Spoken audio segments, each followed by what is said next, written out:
दोस्तों नमस्कार, हाजिर है एक बार फिर से आज की बड़ी और ताजा खबरों के साथ। बस आपसे निवेदन है, कृपया वीडियो को लाइक कर दें, चैनल को सब्सक्राइब कर लें और घंटी बटन जरूर दबा दें। वहीं पहली बड़ी खबर है, योगी 2.0 के शपथ ग्रहण के लिए सोनिया गांधी, मायावती, अखिलेश यादव से लेकर अडानी और अंबानी तक को भेजा गया न्योता।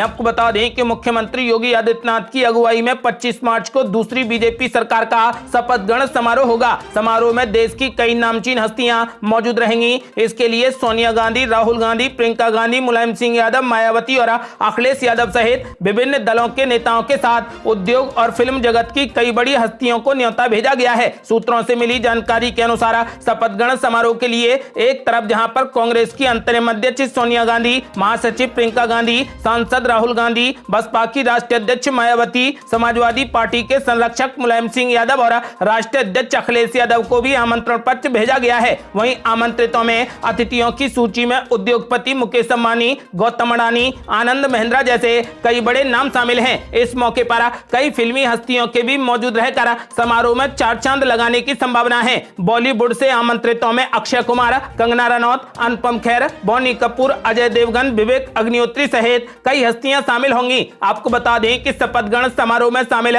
होने के लिए कल से ही नवनिर्वाचित विधायकों और कार्यकर्ताओं के लखनऊ पहुंचने का सिलसिला जारी है। बताया जा रहा है कि प्रदेश भर से करीब 45,000 पार्टी कार्यकर्ता शपथ ग्रहण समारोह में शामिल होंगे। अन्य राज्यों से भी बड़ी संख्या में प्रवासी कार्यकर्ताओं के समारोह में शामिल होने की संभावना है। और ये बड़ी खबर, योगी 2.0 में भी उप मुख्यमंत्री रहेंगे केशव प्रसाद मौर्य और दिनेश शर्मा, असीम अरुण और महेंद्र सिंह बनेंगे मंत्री। ये आपको बता दें कि योगी आदित्यनाथ लगातार दूसरी बार मुख्यमंत्री पद की शपथ लेंगे। योगी 2.0 के शपथ ग्रहण समारोह में आने वाले मेहमानों की लिस्ट अब काफी लंबी हो गई है। प्रधानमंत्री नरेंद्र मोदी, गृह मंत्री अमित शाह, कई केंद्रीय मंत्री, बीजेपी राज्यों के मुख्यमंत्री, 5 उप मुख्यमंत्री के अलावा देश के बड़े बड़े उद्योगपतियों को भी न्योता भेजा गया है। सूत्रों के मुताबिक योगी मंत्रिमंडल में दोनों उप मुख्यमंत्री केशव प्रसाद मौर्य और डॉक्टर दिनेश शर्मा एक बार फिर से रिपीट होंगे। इसके अलावा महेंद्र सिंह और असीम अरुण को भी मंत्री बनाया जाएगा। मुख्यमंत्री योगी आदित्यनाथ के साथ साथ जिन मंत्रियों को शपथ लेनी है उन्हें सूचित कर दिया जाएगा।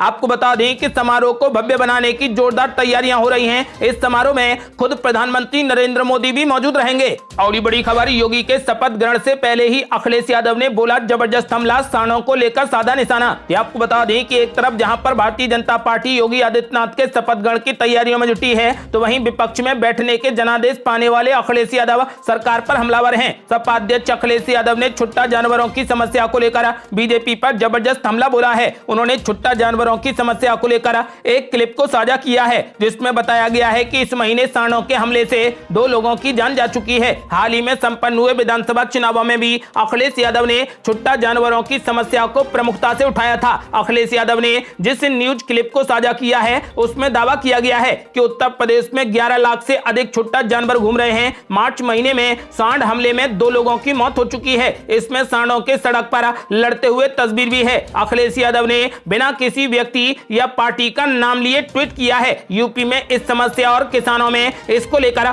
कथित नाराजगी की वजह से ही प्रधानमंत्री नरेंद्र मोदी ने भी चुनावी रैलियों में कहा कि दोबारा सरकार बनने पर इस समस्या को दूर किया जाएगा। उन्होंने कहा था कि इस समस्या को गंभीरता से लिया जा रहा है। पीएम मोदी ने कहा था कि 10 मार्च के बाद सरकार बनने और आचार संहिता के हटते हुए इस परेशानी को दूर किया जाएगा। आपको बता दें कि भाजपा गठबंधन को चुनाव में 273 सीटों पर जीत हासिल हुई, तो सपा गठबंधन 125 सीटों पर सिमट गया। लखनऊ के अटल बिहारी वाजपेयी इतना स्टेडियम में योगी आदित्यनाथ मंत्री पद की दोबारा शपथ लेने वाले हैं। माना जा रहा है कि सरकार बनते ही योगी सरकार इस मुद्दे पर कुछ बड़े कदम उठा सकती है। और ये बड़ी खबर, पश्चिम बंगाल में हुई हिंसा पर सियासत हुई बेहद गर्म, अधीर रंजन चौधरी को घटना स्थल पर जाने से रोका गया। धरने पर बैठे कांग्रेस सांसद। आपको बता दें कि पश्चिम बंगाल के बीरभूम में हुई हिंसा पर राजनीति बेहद गर्म हो गई है। ममता बनर्जी की सरकार के खिलाफ विपक्ष ने मोर्चा खोल दिया है। कांग्रेस सांसद अधीर रंजन चौधरी गुरुवार को बीरभूम जा रहे थे, लेकिन उन्हें बोलेपुर में ही रोक दिया गया, जिसके बाद वो वहीं धरने पर बैठ गए। पुलिस के जवान और अधीर रंजन चौधरी के बीच में झड़प भी हुई। पुलिस का कहना है कि मुख्यमंत्री की सुरक्षा अहम है। ऐसे में अधीर रंजन चौधरी ममता बनर्जी के बाद में बीरभूम का दौरा कर सकते हैं। वहीं हिंसा की निष्पक्ष जांच की मांग को लेकर यूथ कांग्रेस के बंगाल प्रभारी अमरीश रंजन पांडे ने राष्ट्रीय मानवाधिकार आयोग को अर्जी दी है। उधर तृणमूल कांग्रेस के सांसद सुदीप बंदोपाध्याय आज केंद्रीय गृह मंत्री अमित शाह से मुलाकात करेंगे। बता दें कि बीरभूम के रामपुर हाट के बोगतोई गांव में मंगलवार को करीब 1 दर्जन मकानों में कथित तौर पर आग लगा दिए जाने से 2 बच्चों समेत कुल 10 लोगों की मौत हो गई। ये घटना सोमवार को तृणमूल कांग्रेस के नेता भादु शेख की कथित हत्या के कुछ घंटों के बाद हुई। बीजेपी ने इस हिंसा के लिए राज्य की सत्ताधारी तृणमूल कांग्रेस समर्थित गुंडों को जिम्मेदार ठहराया है और बीजेपी ने पश्चिम बंगाल में तुरंत राष्ट्रपति शासन लगाए जाने की मांग की है। और बड़ी खबर, बीरभूम हिंसा पर बीजेपी ने ममता सरकार को जमकर घेरा। संबित पात्रा बोले, घटना ने पूरे हिंदुस्तान को झकझोर दिया है। ये आपको बता दें कि पश्चिम बंगाल के बीरभूम में हुई हिंसा के बाद से सियासी पारा चढ़ा हुआ है। भारतीय जनता पार्टी इस पूरे मामले को लेकर राज्य की तृणमूल कांग्रेस सरकार पर हमलावर है। बीजेपी प्रवक्ता संबित पात्रा ने प्रेस कॉन्फ्रेंस करके मुख्यमंत्री ममता बनर्जी पर निशाना साधा और कहा कि इस घटना ने पूरे हिंदुस्तान को झकझोर दिया है। संबित पात्रा ने कहा कि ये सिर्फ बंगाल का मुद्दा नहीं, ये देश का मुद्दा है। कल पीएम मोदी ने भी इस मुद्दे पर खेद प्रकट किया है। ये बदले में की गई घटना है, ये देश के लिए बहुत चिंता का विषय है। उन्होंने कहा कि महिलाओं को कमरे में बंद करके मार दिया जाता है। संबित पात्रा ने कहा कि आपका नाम तो ममता है, लेकिन आपका काम निर्मम है, इसलिए आपका नाम ममता बनर्जी नहीं बल्कि निर्मम बनर्जी है। उन्होंने कहा कि पिछले एक हफ्ते में 26 लोगों की राजनीतिक हत्या हुई है, देखते हुए दुख होता है। उन्होंने कहा कि मुझे दुख है कि ममता बनर्जी को इन पर काम करके रोकना चाहिए। जिस गांव में महिला की हत्या हुई है, पुलिस वहां से गायब थी। पुलिस सब जानते हुए भी वहां पर नहीं पहुंची। पुलिस को कहीं से निर्देश दिया गया था कि वहां पर नहीं जाना है। उन्होंने आगे कहा कि बंगाल के कुछ नेता इस पर भी पर्दा करने की कोशिश कर रहे थे। जो लोग कह रहे थे कि शॉर्ट सर्किट हुआ है, अब वो लोग कहां हैं? बीजेपी प्रवक्ता ने कहा कि इस घटना पर पोस्टमार्टम की रिपोर्ट जो मीडिया ने प्रकाशित की है, वो बताती है कि इन महिलाओं और बच्चों को जलाने से पहले बर्बरता पूर्वक मारा और पीटा गया है। आपको बता दें कि फिलहाल बीजेपी ने इस मामले को तगड़ी हवा दे दी है और ये मुद्दा काफी गर्मा गया है। आपको बता दें कि इस मामले को लेकर अब पश्चिम बंगाल में बीजेपी कार्यकर्ता नेता पश्चिम बंगाल में राष्ट्रपति शासन लगाने की मांग कर रहे हैं। आपका क्या मानना है? क्या पश्चिम बंगाल में राष्ट्रपति शासन लगना चाहिए? अपनी राय हमें वीडियो लाइक कर कमेंट बॉक्स में जरूर दें। और बड़ी खबर, महंगाई पर संजय राउत ने मोदी सरकार पर बोला जोरदार हमला। कहा मुद्दा द कश्मीर फाइल्स नहीं बल्कि महंगाई और बेरोजगारी है। आपको बता दें कि कभी केंद्र और राज्य में बीजेपी के साथ गठबंधन में रही शिवसेना अब भारतीय जनता पार्टी की धुर विरोधी हो गई है। दोनों ही दल अब एक दूसरे के विरोध में रहते हैं। इस बार शिवसेना ने केंद्र की बीजेपी सरकार पर हमला बोला है। शिवसेना के नेता संजय राउत ने महंगाई और बेरोजगारी के मुद्दे पर नरेंद्र मोदी सरकार को निशाना बनाया है। उन्होंने बीजेपी से कई सवाल किए हैं। संजय राउत ने मीडिया से बातचीत के दौरान कहा कि पेट्रोल, डीजल और गैस की कीमतें फिर से बढ़ रही हैं। अब जबकि चुनाव खत्म हो गए हैं तो महंगाई भी वापस आ गई है। ये बीजेपी का पुराना खेल है। मौजूदा समय में असली मुद्दा रूस यूक्रेन के बीच युद्ध या फिर फिल्म द कश्मीर फाइल्स या हिजाब नहीं बल्कि आज के टाइम में महंगाई और बेरोजगारी ही सबसे बड़ा मुद्दा है। आपको बता दें कि पेट्रोल डीजल की कीमतों में 2 दिन तक 80 पैसे प्रति लीटर के हिसाब से बढ़ोतरी हुई है। यही नहीं, एलपीजी के दाम में भी 50 रुपए का इजाफा हुआ है। चुनाव परिणाम के बाद फिर से महंगाई बढ़ने पर कांग्रेस व अन्य विपक्षी दलों ने केंद्र सरकार की नीतियों पर जमकर हमला बोला है। और बड़ी खबर, बंगाल में सियासी संग्राम बीरभूम पहुंचने से पहले ही विवादों में आ गई ममता बनर्जी। जांच में हिंसा को लेकर हुआ बड़ा खुलासा। आपको बता दें कि पश्चिम बंगाल के बीरभूम में हुई हिंसा पर अब सियासत तेज हो गई है। भाजपा, कांग्रेस समेत विपक्ष के कई नेताओं ने टीएमसी सरकार के खिलाफ प्रदर्शन शुरू कर दिया है। इन सबके बीच में ममता बनर्जी ने बीरभूम पहुंचकर